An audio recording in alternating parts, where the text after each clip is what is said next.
They came crawling out of the desert like ghosts, 6 women in torn dresses, their knees in the dirt, their eyes full of dust and desperation.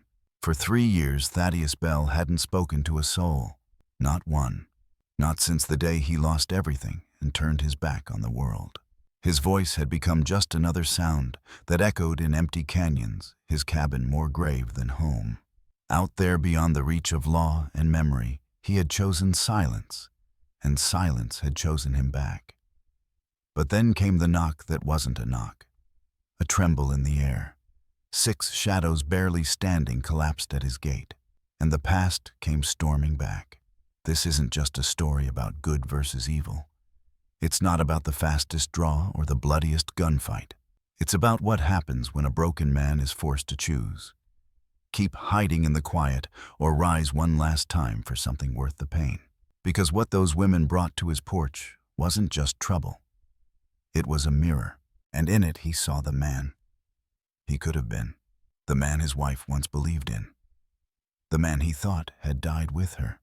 If you've ever run from something too heavy to carry, if you've ever believed you were too far gone to make a difference, this story is for you. Stay with me. Because what Thaddeus Bell decided in the next few minutes would change 6 lives, and maybe his own forever.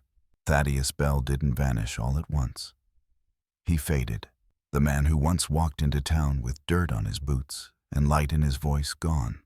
Not in a single act of tragedy, but in the slow unraveling of a life that had once been filled with promise. 3 years ago, after losing Sarah, his wife, his anchor, his reason, Thaddeus didn't scream. He didn't rage. He simply rode west past every place that reminded him of who he used to be, until the land stretched quiet enough to match the silence inside his chest. There at the edge of the map, he built himself a small cabin. No windows in the back, no company, no questions. Just a fence, a rifle, and the wind for conversation. The desert became his sanctuary, or maybe his punishment. It's hard to tell the difference when you've lost too much. Every morning he'd wake before the sun rose, not because he had somewhere to be, but because sleep was where the memories lived. Sarah's laugh, her hands, the way she used to hum while mending shirts. The echo of her voice in that house was louder than any thunderclap, and thunder scared him less. So he always worked, fixing what didn't need fixing, hauling water he'd never drink, repairing a fence no one tried to cross, because staying busy was easier than facing the ache that had settled in his bones. He told himself it was peace, that solitude was safety, that the world was better off without him in it. But grief doesn't ask permission. It just builds a home where joy used to live. And in Thaddeus's case, it built walls so thick that even daylight struggled to get through. He hadn't spoken a full sentence to another human in over 1,000 days. Not out of anger or pride, but because every word felt like betrayal. Like saying anything at all might allow the world to keep turning without her. And so time passed. The seasons came and went, but nothing changed. Nothing was supposed to, till that day. Till 6 women, bleeding, breathless, and broken, dropped to their knees at the edge of his silence and shattered everything. The wind still blew. The sun still burned. But something had shifted, not outside the cabin, inside him. He didn't know their names, didn't know their story. But Thaddeus saw something in their eyes that mirrored his own, from years ago, a plea not to be forgotten. And for the first time in years, he felt something stir beneath the dust and sorrow. Not guilt, not anger, hope. But hope, as he'd once learned, comes with a price. And the moment he stepped off that porch to help them, Thaddeus Bell would find himself stepping back into a world that had once destroyed him, and into a battle that would demand everything he had left. They didn't come with fanfare. They came on blistered feet and trembling legs, collapsing like prayer at the edge of his porch. 6 women strangers, silent and covered in dust, knelt in the red earth as if the weight of the world had driven them into the ground. Their dresses were little more than rags, clinging to sunburned skin. One of them bled through the fabric at her side, crimson soaking into cotton. Another swayed on her knees like she was too far gone to know where she was. The youngest couldn't have been older than 16. The oldest, maybe 25. All of them bore the same look in their eyes: desperation. Thaddeus stood frozen at the top of the steps, his hands gripping the railing like it was the only thing keeping him upright. His breath caught. His mind screamed to turn away. These weren't his people. This wasn't his fight. But something about the scene twisted inside him. It was too raw, too familiar. The woman with auburn hair, the one who seemed to lead them, looked up. Her eyes were hollow but locked onto his with startling clarity. And then, with a voice that cracked like dried wood, she spoke. "Please, mister, we ain't got nowhere else to go. They're hunting us." Her words cut through the dry air like thunder through silence. Thaddeus tried to resist. He told himself this wasn't his responsibility, that he didn't owe these women anything, that helping them meant breaking the fragile peace he'd built from solitude and grief. So he did what felt safe. He said no. "You need to leave," he called down, voice rusty from years of disuse. "I can't help you." But then he saw it, the streaks of dried blood on the auburn-haired woman's dress, the bruises like rope burns on the wrists of the girl beside her, the way the youngest one winced with every breath, fever shining in her eyes. They weren't just lost. They were running from something or someone. And whatever it was, it had already left its mark. The woman tried to take a step forward, but her legs buckled beneath her. Her body crumpled, and the others rushed to her side, their own pain forgotten for just a moment in their panic. That instinct to protect one another, even when broken, hit Thaddeus harder than any memory, harder than guilt, harder than grief. He was off the porch before his mind could stop him. The years, the silence, the fear, they all fell away like a shell cracking under pressure. Then he heard it. Hoofbeats, distant, urgent, growing louder with each second. And in that instant, Thaddeus Bell realized he wasn't just offering water or shelter. He was choosing a side. Because when desperation comes knocking, it never knocks alone. It brings the past with it, and sometimes it brings hell. And hell was coming. Fast. But before the first rider crossed the ridge, Thaddeus would have to make the hardest decision of his life. Turn them away, or stand between them and the fire. At first, it was only instinct, that old reflex buried deep beneath years of silence. He didn't think. He didn't weigh consequences.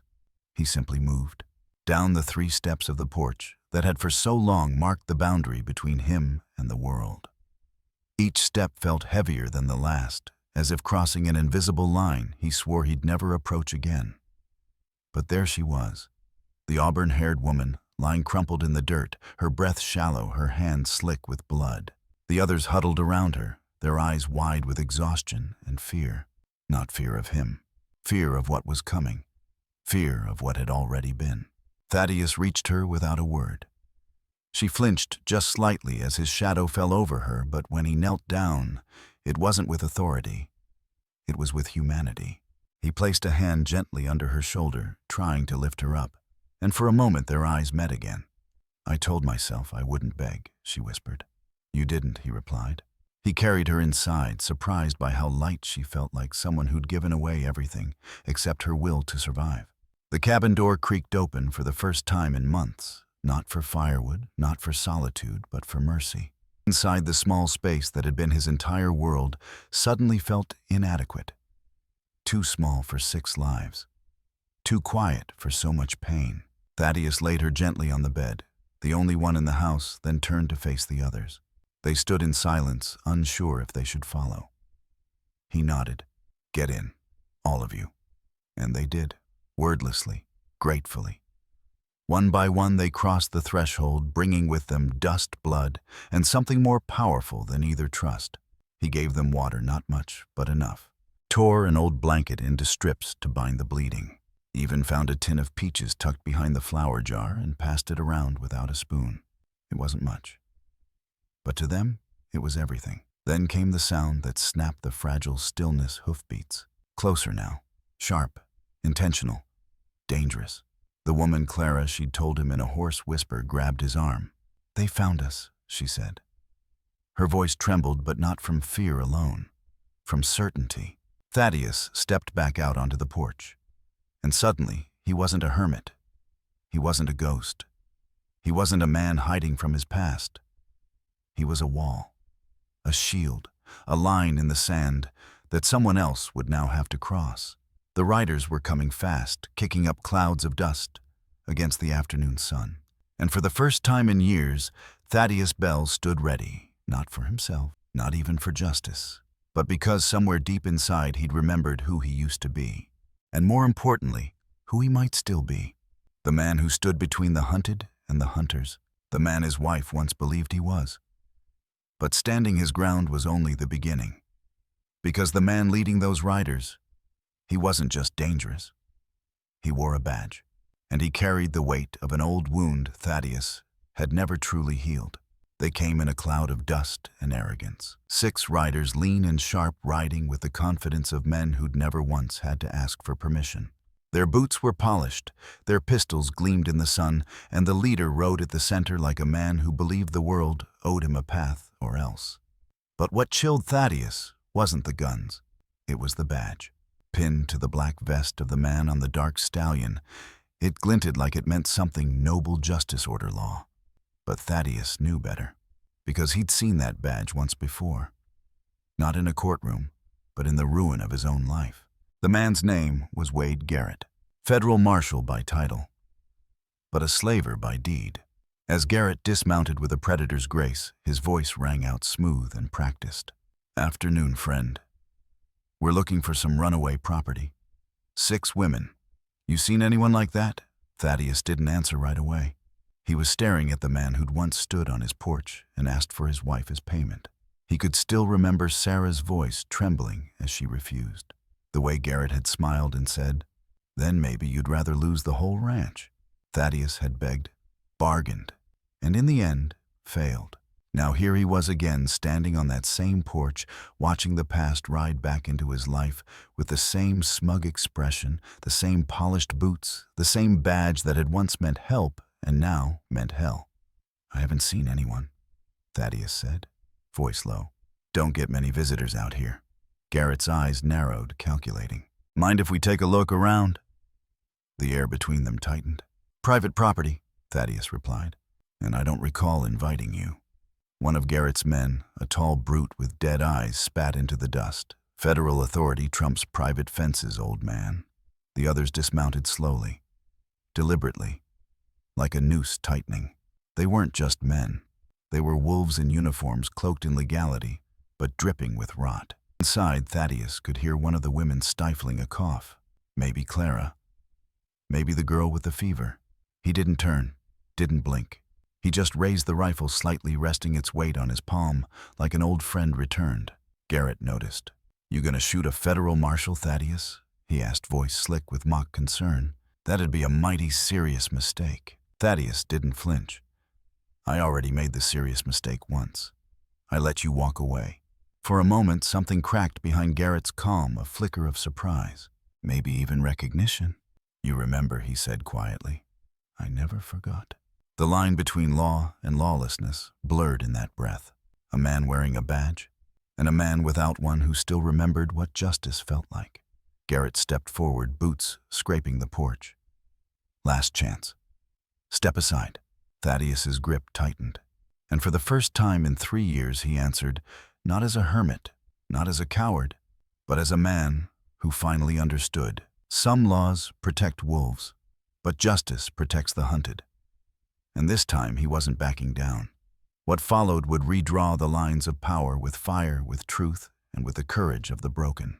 The rifle trembled slightly in Thaddeus's hands, not from fear, but from memory. Standing face to face with the man who destroyed his life, he expected rage to take over.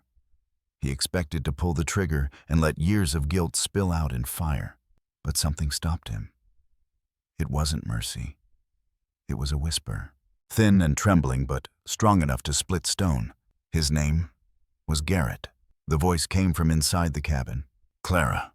Thaddeus froze. Garrett's eyes darted toward the sound. The porch fell silent, like the earth itself was holding its breath. "That's the name of the man who killed your wife," Clara said. Her words weren't loud, but they carried like thunder rolling low through the canyons. Thaddeus didn't move. His finger hovered just above the trigger. Garrett smirked. "Lots of men die out here, darling. Don't mean it's my fault." But Clara wasn't finished. She was blonde, blue-eyed, had a small scar on her left hand from a cooking burn, said you tried to fix the pot when it cracked and ended up burning yourself instead. She wore her hair in a braid every morning, said it reminded her of the ocean winds. She told me those stories in the wagon, just before they dragged her away. Thaddeus turned, just slightly, but it was enough. The words hit him like a blow to the chest. Sarah.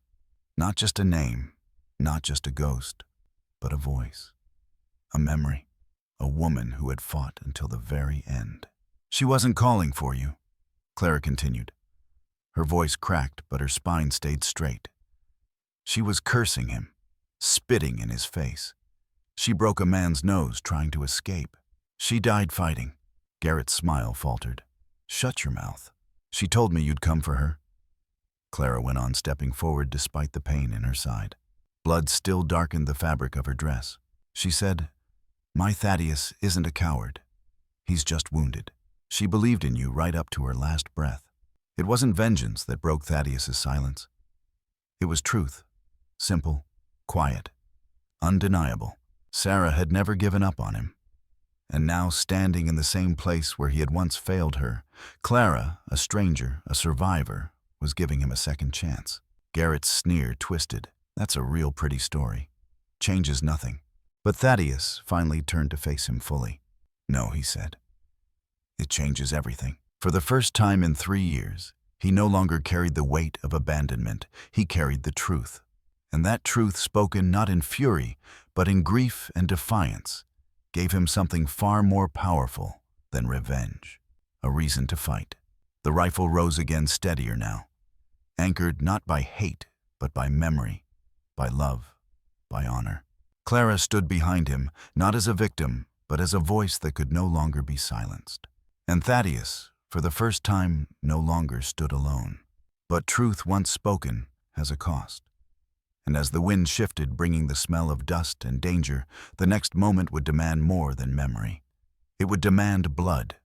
There are moments in a man's life when time doesn't pass. It holds its breath. Thaddeus stood in such a moment now. The wind had gone still. The heat shimmered in the air like ghosts rising from the earth. And every eye from the cabin, from the yard, from the porch, waited. Wicked Garrett's hand was inching toward his gun. His men, still mounted, had their fingers resting on triggers. It would take one motion, one twitch, one blink, and the world would split open. But it wasn't fear that filled Thaddeus's chest. It was something heavier, something quieter. The weight of choice. He had failed Sarah once. Let fear dress itself up as caution. Let grief become a prison. Let guilt grow roots so deep it strangled everything that made him human. But this moment wasn't just about Garrett. It wasn't even about vengeance. It was about what kind of man he still wanted to be. Behind him, Clara swayed slightly, one hand pressed to her wounded side.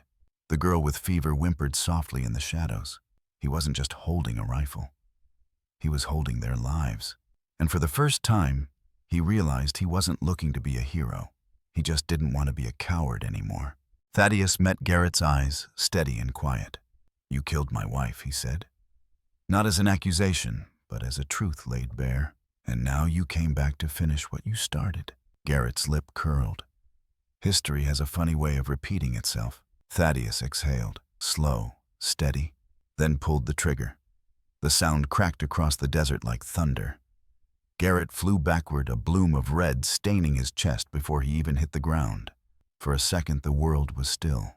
Then the storm broke. Gunfire erupted from the yard. His porch splintered, bullets screamed past his ears. But Thaddeus didn't flinch. His rifle moved again, cocked by hands that had forgotten how steady they could be. He wasn't just fighting to protect those women. He was fighting for every moment of silence he'd lived in shame, for every apology he never got to give, for every night he'd stared at the ceiling imagining a different ending. It wasn't redemption he was chasing. It was peace. Behind him, Clara's voice rang out. A shotgun blast followed, then another. The other women emerged, armed with whatever they could find, half standing, trembling, but defiant. And in that chaos, gunpowder blood grit, Thaddeus saw something that shook him more than the bullets, courage multiplying. Because sometimes it only takes one shot, not to end a life, but to begin a different one. And in that moment, in the middle of fire and fear, Thaddeus Bell became the man his wife had once believed he could be. The battle was far from over, but the man who once ran from it was no longer hiding. What came next would test not just his strength but theirs. Because when pain brings people together, the fight isn't only for survival. It's for a future they've never dared believe could be real. It wasn't the sound of the shotgun that stunned Thaddeus. It was the hands that held it. Clara stood in the doorway of his cabin, blood darkening the side of her dress, her fingers wrapped around the stock with the steadiness of someone who had nothing left to lose and everything to protect. The blast had taken down one of Garrett's men, and in that instant, the tide shifted. Not because they were outgunned, they weren't, but because fear for the first time began to change sides. The other 5 women emerged not as victims, but as fighters clutching rifles and pistols pulled from the hidden root cellar. None of them had formal training. Most of them were still weak from blood loss, hunger, or sickness, but their hands didn't shake. They weren't fueled by rage, not the way Thaddeus had been. They were driven by something deeper, by the memory of nights they couldn't speak about, by the faces of the girls who hadn't made it out, by the unbearable weight of being treated as less than human, and the unrelenting resolve to never feel that way again. The fever-stricken girl, Grace, barely 17, had to be helped to her feet by the others. She could hardly walk yet. She pressed a revolver to her chest like it was a shield. Thaddeus caught her eye. There was no fear in her expression, only clarity, that terrifying, quiet understanding that comes when a child becomes a woman too soon. Each of them had scars that couldn't be seen. But in this moment, smoke-rising bullets, flying death circling like a vulture overhead. They stood as tall as the mountains behind them. Clara moved beside Thaddeus on the porch, her voice low but sure. "We talked when you were loading the guns. Said if this was how we died, at least it would be our choice this time." That line struck him harder than any bullet ever could, because that's what it had always been about. Not revenge, not justice, but dignity, agency, the power to say, "I am not yours to take." The firefight didn't last long. By the time the smoke settled and the last rider disappeared over the horizon, 2 more slavers lay in the dirt, and the rest had scattered like rats beneath the desert's sun. The silence that followed wasn't peace, not yet, but it was the first breath of it. Thaddeus looked at the women, bruised, bleeding, exhausted, and saw not survivors, but warriors. And in their eyes he saw something that surprised him. Not just relief, not just grief, pride. They had stood their ground. They had defended each other. They had taken back a piece of what had been stolen. And somehow in the ashes of everything they'd lost, they'd found each other. As Clara knelt to comfort Grace, brushing hair from her damp forehead, she glanced back at Thaddeus and whispered, "We're not going back to the life we came from. None of us." And in her voice was a promise that the fight wasn't just to survive, but to live free. And the next chapter of that promise would demand more than just bullets. It would demand belief. In themselves, in each other, and just maybe in a man who finally believed in them too. When the last gunshot faded into silence, the desert held its breath. For a long moment, no one moved. Not the wind, not the horses, not even time. Wade Garrett lay motionless in the dirt, a dark bloom spreading across his chest. His badge still clung to his vest, a twisted symbol of all the authority he'd abused. And for the first time in years, Thaddeus Bell knelt beside a man he had once feared and felt nothing. No triumph, no vengeance, just an aching emptiness. He'd imagined this moment 1,000 times during sleepless nights, what it might feel like to finally see the man who destroyed his life brought down. But reality was quieter, heavier, like a door closing slowly on a chapter he never asked to live. Beside him, Clara crouched, her own body trembling with blood loss, pain, and something else release. "He's gone," she whispered, more to herself than to anyone else. "He can't hurt us anymore." But ghosts don't always die with the body. As the other women began to tend to the wounded and gather what supplies they could, Thaddeus sat back against the porch, the same wooden steps, where his life had changed just hours before. His eyes drifted to the empty ridge beyond the ranch, where 3 years ago he had last seen Sarah being taken. She'd been gone so long. But now, for the first time, she felt close. Not as a wound, but as a memory that no longer needed to hurt. Clara sat beside him and gently placed something into his hand. A ring. Sarah's ring. Worn, dulled by time, but unmistakable. She gave it to me, Clara said softly. Said to wear it until the man she loved was ready to carry her memory without guilt. Thaddeus stared at it for a long moment. The weight of it was more than metal. It was trust. It was forgiveness. It was the permission to stop running, not just from others, but from himself. He slipped the ring into his pocket, close to his heart. Around them, the desert began to breathe again. The sun dipped low on the horizon, bleeding gold into the valley. The scent of dust, blood, and gunpowder mingled with the faint smell of sagebrush. It smelled like the end of something, and maybe the beginning of something else. The women, those fierce survivors who had knelt in the dirt hours ago, now stood taller. Some limped, some leaned on one another, but they stood. They were no longer hunted, no longer lost.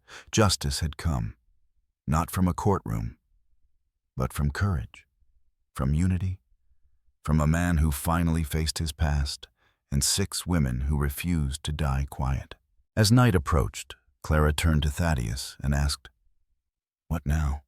He looked toward the mountains, that same empty ridge, and this time it didn't feel like a prison. It felt like a path. "We bury what needs burying," he said. "And then we start again." And in the silence that followed, something shifted, not just in the air, but in all of them. The dust had settled, but the story was only just beginning. And when the sun rose next, it would rise on a new name, a new town, and a future forged by survivors who chose to live.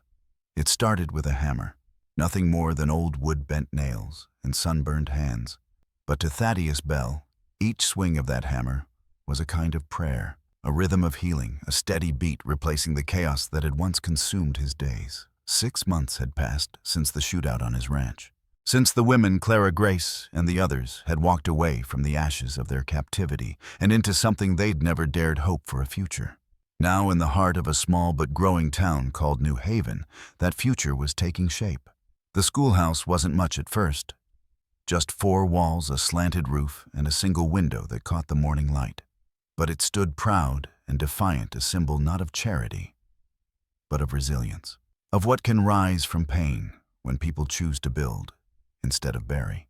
Clara taught the younger ones, her voice soft but firm, her presence a steady anchor for children who reminded her of herself, scared but curious, raw but full of possibility. Grace, once fevered and barely standing now, recited lessons with a fire in her eyes that stunned even the town's elders. And Thaddeus, he built. Desks, chairs, chalkboards, shelves for borrowed books. But more than that, he built trust. A man who had once buried himself in silence was now the first to greet new settlers, the one who fixed doors, mended fences, and stayed late after class to walk students home through unfamiliar woods. The town began to notice. New Haven wasn't just another dusty outpost anymore. It was different. It had a school, yes, but also a heart. A place where people asked questions, listened to answers, and looked one another in the eye. A place where no one, not even 6 women with haunted pasts, not even a man with blood on his hands, was beyond redemption. One spring morning, Clara and Thaddeus stood side by side at the front of the schoolhouse. The wind carried the scent of wildflowers and sawdust. Children laughed in the distance. It was a good sound, clean honest. He slipped something into his palm. Sarah's ring again. This time not as a burden, but as a beginning. "Are you sure?" he asked quietly. "I've never been more," Clara replied. "Sarah believed in you. And now, so do I." They married that May beneath a sky so wide, it felt like forgiveness itself. No church, no preacher, just a gathering of townsfolk, former strangers turned family, and 6 women who had once knelt in the dirt and now stood tall in sunlight. It wasn't about wiping the past clean, it was about honoring it, living with it, building something stronger atop it. And as the school bell rang that morning, its chime echoing down the valley like a hymn, Thaddeus Bell realized something. He hadn't just helped build a school. He'd helped build a world where children could dream, where women could lead, and where a broken man could become whole again. The town called it New Haven. But for Thaddeus, it was something deeper. It was home. And still one last chapter waited to be written. There's a kind of silence that comes after violence, not the heavy, choking silence of guilt or grief, but something softer, wiser, like the land itself holding its breath, listening to the echoes of what has passed and what might still become. In New Haven, that silence lived in the spaces between children's laughter, in the slow creak of the schoolhouse door, in the evening wind that rustled through the cottonwoods, whispering names no longer spoken aloud. Sarah, Garrett, the women who didn't make it, the choices that almost broke a man, and the kindness that saved him. Thaddeus Bell still walked the same dusty paths that once led him into isolation. But now he walked with others, sometimes Clara, sometimes Grace, sometimes a little boy or girl whose spelling words he carried in his back pocket like prayers. The rifle that once decided fates now hung above the fireplace, quiet and clean. It hadn't been touched in months, and it didn't need to be. Because the war he'd been fighting wasn't with men like Wade Garrett. It had always been with himself, with the shame, the silence, the idea that one man's failure meant the end of all good things. But kindness has a louder echo than any gunshot. It lingers. In the walls Thaddeus built with his bare hands. In the songs Grace taught the children during their spelling breaks. In Clara's eyes when she watched her husband tie a little girl's braid because her mama couldn't that morning. No one in town talked much about the gunfight anymore. The bodies were buried, the wounds stitched. But the memory had not faded, it had simply transformed into stories, not of blood, but of bravery, not of escape, but of endurance, not of what was taken, but of what was built afterward. And when the wind blew just right across the valley, it carried more than dust. It carried the sound of 6 women who once knelt in fear, now laughing around a dinner table, of a girl named Grace learning to teach, of Thaddeus humming a tune only Sarah used to know, not in mourning but in quiet remembrance. Sometimes the smallest choice to open a door, to offer water, to not walk away, becomes the one that shifts everything. Kindness doesn't need an audience. It only needs courage. And when it comes at great cost, it becomes a legacy. So if you've ever wondered whether the good you do matters, whether your one act of grace in a broken world can truly make a difference, remember Thaddeus. Remember Clara. Remember the 6 women who fought back and the man who finally chose to stand beside them. Because sometimes the world changes. Not with a roar, but with a whisper carried in the wind. If this story moved you, consider subscribing to our channel for more stories about courage, healing, and second chances. And if you're ready for another unforgettable journey, click the next video. It begins with a stranger and ends with a truth no one saw coming.